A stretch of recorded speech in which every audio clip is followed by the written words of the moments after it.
for this football team? Let's go ahead and start with our first question over here on our right-hand side on the aisle. Third row. Good morning, Jeffrey. I'm JohnSpeaks.com. This is for any of the players who want to take it. Just give us a little bit of sense of a player's view of the scope of what you accomplished. You didn't just win a national championship. You did it at Indiana, which, as you guys know, at one point in time had the most losses in the history of the sport. You went from the bottom to the very mountaintop. Why? And just give us a player's view of, like, what is it like to go on that journey? Pat, let's start with you. Yeah, well, I think it starts with belief, right? Like, there's got to be a like-minded individuals, right, who come together for a common purpose, and sometimes that belief has to be a little bit irrational, especially at a place, you know, that hasn't had the success like Indiana. You know, I haven't been here for long, but I've seen it. And I've seen the way that this place has been characterized. And when Coach Sig got here, he believed, and he got people to believe. And, you know, sometimes people laughed at him and people thought he was crazy, but, you know, that was a little irrational belief, right? Like, you got to get people to buy in. And you got to get people to think alike, and you got to get people to believe in the mission, believe in what we're trying to do here. And it takes a village, and it takes all of us, and it takes a whole coaching staff, and it takes a whole players, just everybody to buy in and believe in a common goal and a common purpose. And like I said, it takes a village, and it really took all of us. Aiden? Yeah, just to piggyback off of what he said, you know, from a program that is known for losing and a culture that was in a bad spot when Coach Sig got here, it was all about changing the way people think, and that's, you know, internal and external from the building. We described it as a sleeping giant when we got here. You know, the Indiana fans and just the culture around Indiana was just hungry for a winner, and they just needed the right coach and the right players to come in and kind of flip this thing around.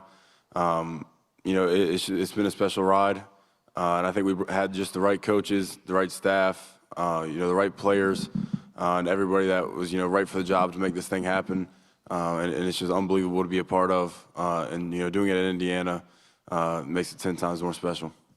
Mikhail? Yeah, just kind of like what he said, especially about the, like, sleeping giant. I just knew last year when we played Maryland, that was kind of like the turning point for the program, I think. Once we played them and then we beat Michigan at home, it kind of just started a trend going upward. And then just to kind of have the season that we had last year and then have to end the way that it did, it kind of fueled a lot of the guys that were a part of that roster to kind of come back and work even harder throughout the summer, work even harder throughout camp, and then really just take it to them throughout the entire season. I think it brought us a lot of confidence in knowing that we could compete at this level. And I mean, we're 16-0, national champions, so there's nothing else you could have dreamt of. We're going to come over here to our left-hand side, second row. Hi, Coach. I think a lot of people are wondering now why it took so long for a Power 4 school to hire you. I wonder, are there other Curt Cignettis out there undiscovered? And if so, where are they? There have been a number of guys coach at the D2 or 3 level, for that matter, get to P4 and been highly successful, and there's 4 or 5 of them still coaching. It took me longer. I got a great break when I was young, 23, at probably the second best conference in the country, the old Southwest Conference. But, you know, for the first half of my career, I was with teams that did not win. People don't hire assistants from schools that don't win. And when I was retained by Walt Harris, I learned a lot about quarterback play, was there 3 years. And then when I went to NC State, you know, we had Phillip Rivers, and we had a nice ride there, 7 years. And the 1 year with Nick felt like I was ready to rock and roll, and took a big chance on myself. So I think, you know, my trajectory, being with teams that weren't mega successful early on. But, you know, my journey led me to here, which is a great thing. The other thing I'd like to add, I think, to the question the players just answered about Indiana, I think that's called a paradigm shift. You know, it's kind of like people can cling to an old way of thinking, categorizing teams as this or that, or conferences as this or that, or they can adjust to the new world, the shift of the power balance, the way college football is today. So, you know, I think to look back at what happened to Indiana previous to us coming 10, 20, 50 years ago, strictly lacked a commitment from the top. That's it, plain and simple, nothing else. And we have a commitment, okay? And the other thing I'd like to say also is this. This team went all the way. This was chapter 2 in the book, okay? And very close team, special team. The first team never got the national credit it was due because of the controversy over the playoffs, the way we played the last 2.5 quarters against Ohio State and Notre Dame. That team got it all started, never trailed till the 9th game of the year. And when they did up at Michigan State, 10-0 first quarter, scored 47 straight. Started out 10-0, but never really got its due. And that was a special team. We're going to come over here to our right-hand side, second row in the middle. Hi, Scott Docterman with The Athletic. I wanted to ask you about competing in the Big Ten. This is the 3rd straight year a Big Ten team has won a national title. You went on the road, you were battle-tested at a lot of really good teams. What does this say about the Big Ten and the conference you're competing in the big picture? And where is the conference position going forward, and how will that help your program continue to build its image on a national platform? I think in answer to your question, results speak for themselves. Those are facts. No one can predict the future. All right, the future is unpredictable. I know that we have a huge TV contract, and all the institutions make a lot of money. And there'll be a lot of good teams next year in the league. We're going to come over here on our left-hand side, second row. Good morning, Coach. Bob Coyote with RCFB. Is 16-0 and a national championship, therefore, the new level that Indiana should be looking to season after season? Or are you guys going to schedule Hawaii and have like a 17-0? Well, you know, from a schedule record standpoint, I guess that would be the absolute definition of perfection. And perfection's impossible to attain on a consistent basis. We'll continue to take it one day at a time, one meeting at a time, one practice at a time, and just keep improving and committing to the process and showing up prepared, trying to put it on the field and see where it takes us. We're going to go on the aisle on our right-hand side, last row. Hi there, Dan Spieler from Fox 59 and CBS 4 in Indianapolis. Fernando, Coach, or whoever wants to take it, what are you anticipating the celebration will be like in Bloomington this week as you return home as national champions of college football? Fernando, let's start with you. Yeah, there was videos after the game of Kirkwood, and someone tried to show like my teammates and myself, and you couldn't even see the street. There's so many people. It was like a flood. And so I think that just epitomizes the Hoosier spirit and foreshadows the many long celebrations that they're going to be in Bloomington. I think that, like Coach Ignite said before, Bloomington's been a predominantly basketball town and basketball city for the longest time, and I think it's a great honor and great privilege to be a part of the team that brings its first football national championship. And I can only imagine what all the Hoosiers are looking forward to celebrating this weekend or this week. We're going to come down to the very front row in the middle.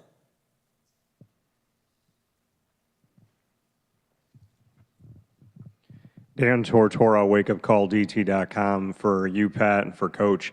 The offensive line doesn't get a lot of respect. Typically, they only get talked about if they make mistakes. This offensive line didn't make a lot of them. So, Pat, just what you can say to this team and how it starts in the trenches, and coach the entire offensive line, just what they meant to this 16-0 perfect season. Go ahead, Pat. Yeah, well, certainly, you know, as an offensive lineman, it's our pride and duty to protect the quarterback and do everything possible to protect the guys behind us, protect the guys beside us. And, you know, it wasn't the cleanest day yesterday. I think everybody knows that, and we accept that. We take that on. We know that, right? Like, we have personal pride in what we put on tape and what we put on the field. We know it wasn't our best, but at the end of the day, we did just enough, right? Like, we take great pride in protecting our Heisman quarterback, and I'm really proud of this group, right? Like, it was a never-ending kind of journey of getting better, and it took all of us. It took the whole room, and it's a credit to Coach Bostad. It's a credit to Coach Leeds and everybody in that room who just kept getting better, really. We knew it was going to take all of us. It took everybody in that room. You know, it was never just the five of us. It was a lot of us. It was everybody. It was Coach Bostad. It was Coach Leeds. It was Coach Higgins, like drawing up run game and everything like that. So I'm really just proud of the group. And well, last night we went to war. Like, there's no doubt about it. And it's a credit to Miami and their defensive line. Really the most physical front, you know, I've ever played. And I'm just really proud of the group and how we battled and continue to fight and solve problems, right? Because there was a lot of problems out there, and just continue to fight. So really just proud of the group. Coach? Yeah, we knew going in, we had a tremendous challenge in front of us. You know, it all starts up front on both sides of the ball, offense and defense with your football team. The strength of Miami's team was their defensive line. We certainly got the quarterback hit more than we wanted to. There's no question about that. But, I give our line a lot of credit. We scratched out some tough yards in the run game when we needed to. Some critical third downs in the first half, and some ball control first downs aided by some third and fourth down conversions in the second half. And, we got some real lunch pail type guys up there, guys that don't get a lot of publicity, like Drew Evans, who probably doesn't say a word. He's a 4.0 student, and, he'll fight you to the death. And Bray Lynch is the same way, the two guards. Yep. Miami, they've got a couple guys there that are going to play a lot of football in their career. And, it was a tough matchup, and none of us have seen the tape. So that's what I'd say about that. Come over here to our right-hand side, third row in the middle. Yes, Chuck Culpepper from the Washington Post. For Coach Cignetti, from listening to you speak about your trajectory earlier this morning and now this morning, I was wondering if there had come a point along the way where you figured that Power 5 or Power 4 head coach probably wasn't going to happen for you, and whether you were at peace with that if you thought that it wasn't. Yeah, I can't say I woke up every day thinking about it. But even when I made the move I made from Alabama, I didn't make that move with this in mind. It was going to be a different kind of lifestyle. And I was going to get to be the head coach. And I was going to take it as it came and make the most of it. And then as we got more successful and I got more confidence, and, things just sort of happened. The one year that I thought really helped me professionally was the first year when I went to Elon. I think their record was about 7-52 when we went in there. And we lost our opening game to Toledo up there, who won the MAC. And then we won 8 in a row. And we were beating teams that had beaten them a year before by 50, 40 points. And that was a special team. And, then I felt like, okay, you got this thing. We're going to move over here to our left-hand side, second row on the aisle. Brandon Marcello, CBS Sports. Coach, this is for you. I know you're a film junkie. You said you haven't watched the film, obviously, yet. You've been quite busy. But when do you plan to watch the film? And is there any film out there you're really itching to see in the next few days, if you get time? Staff's off today. I got to fly to Houston tomorrow for the Bear Bryant. So I'll be back in the office on Thursday and then see what the checklist looks like then. I'm sure there's going to be more immediate things needed tended to. But you know, get through the month, take a little vacation in February, go down to some nice hot weather island for about a week. And then when I come back, I'll figure out a few film projects that I think might fit next year's team and help me grow. Going to move over to the right-hand side on the aisle, fourth row back. Mike Cunha, CBS Miami. Fernando, you just heard your teammates talk about how much of a battle that was last night. Just curious how you're feeling after that, and are the wins that much sweeter when you go through something that tough? Yeah, I would agree with that statement. I think the wins are sweeter when you have to go through some adversity or some struggle. If it was just handed to you, then there would be no satisfaction at the end of it. And because we all got some bumps and bruises, especially in such a hard-fought war up front and just all around, I think it makes it that much sweeter. And just is such a testament to everybody, you know, giving it their all. There's a lot of bumps and bruises on a lot of guys. However, it's the last game of the season. And so at that point, you know, there's plenty of time to rest. And, you know, those are good. Those are a good type of bumps and bruises because they're victorious bumps and bruises. Back over here on the left-hand side, third row. Yeah, Mike Neislick from the Herald Times. Kurt, your special teams units probably don't get the notoriety as the offense and defense, but I mean, they may have been just as dominant or even more. So Grant Kane takes a lot of pride in that, but how important was having the starters, a couple of them on the stage that buy into that on a daily basis, and that's kind of defined the success? How important was that? And then for Mikel, to have that moment with the blocked punts as the first commitment for Kurt's full signing class in 2020, what did that kind of full circle moment mean for you too? Right. Well, no, our special teams have been, they've improved every single year. You know, we've been in the top 10 of the country last, I think, 3 years, composite-wise, very high this year. I mean, turnover ratio, I think we finished the season plus 21, but you add the block punts, which I do, we were plus 25. Mikhail's play certainly was a huge play last night where they were punting the ball, and we didn't have a block called. We had a return called. But he saw it, felt it, and gave great effort and turned into a touchdown, block punt touchdown. And, you know, we try to put people on those teams, and sometimes it changes week to week depending on what the opponent's strengths are.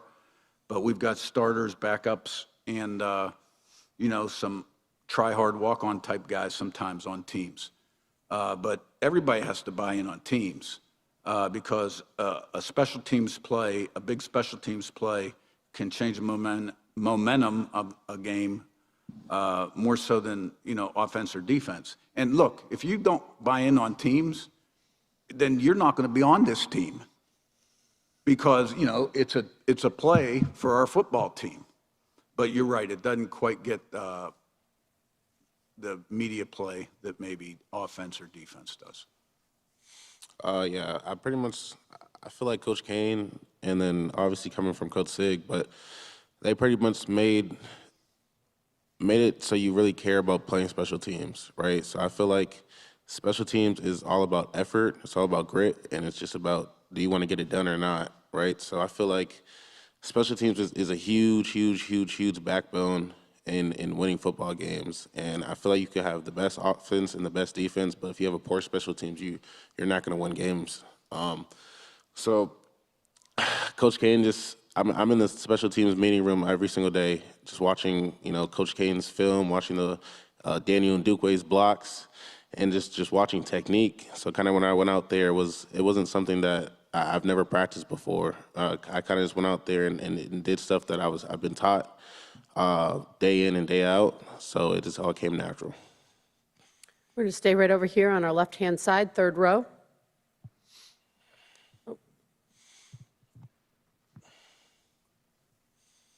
Any final questions?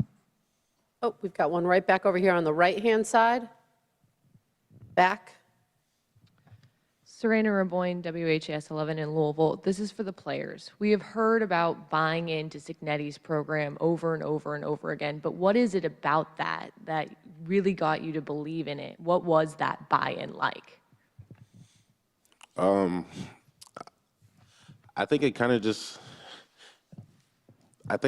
starts with effort, right? It starts in the weight room during the winters, the 6 a.m. workouts, and then the summer workouts in the hot rolling sun.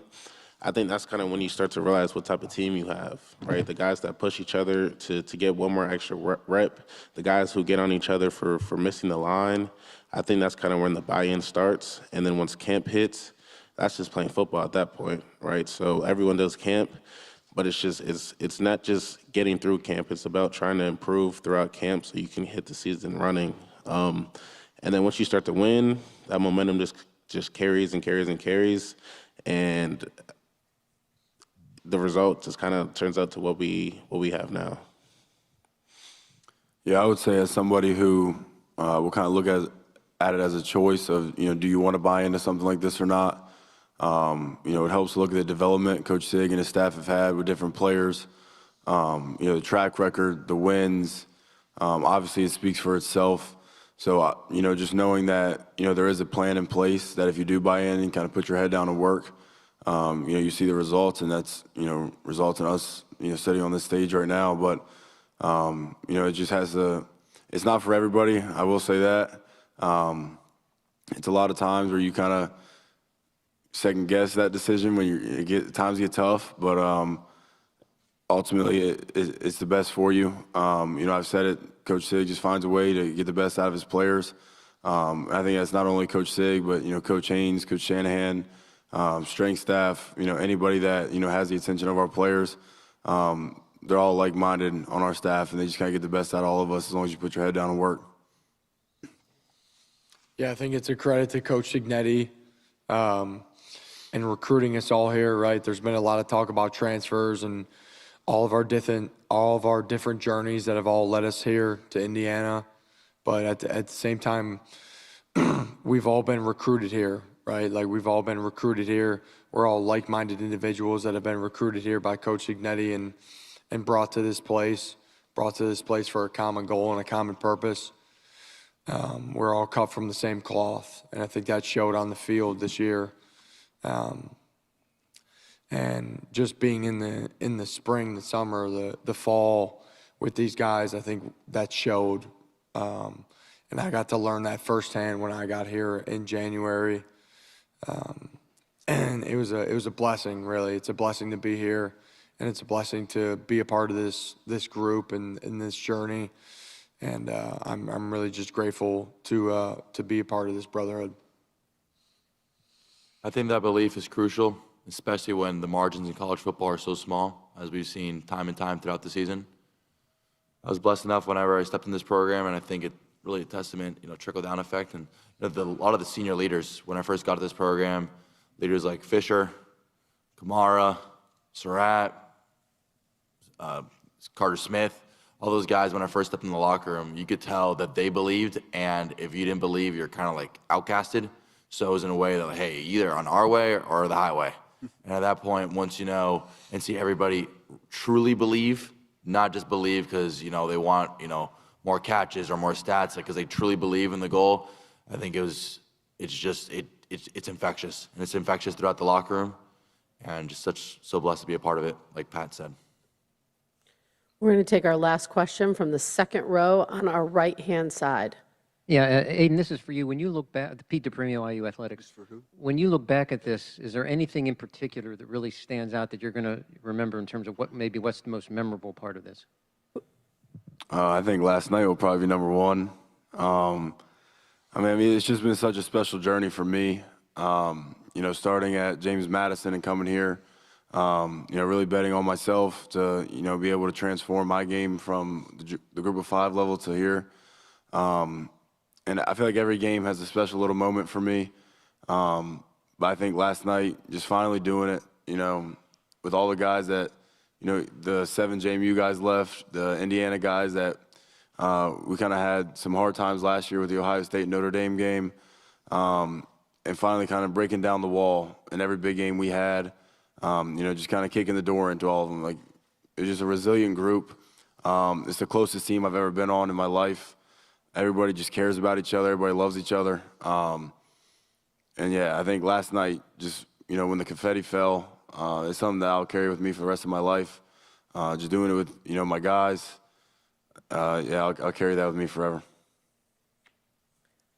Thank you all. Congratulations on an incredible season, and good luck. Thank you. Thank you. Thank you very much.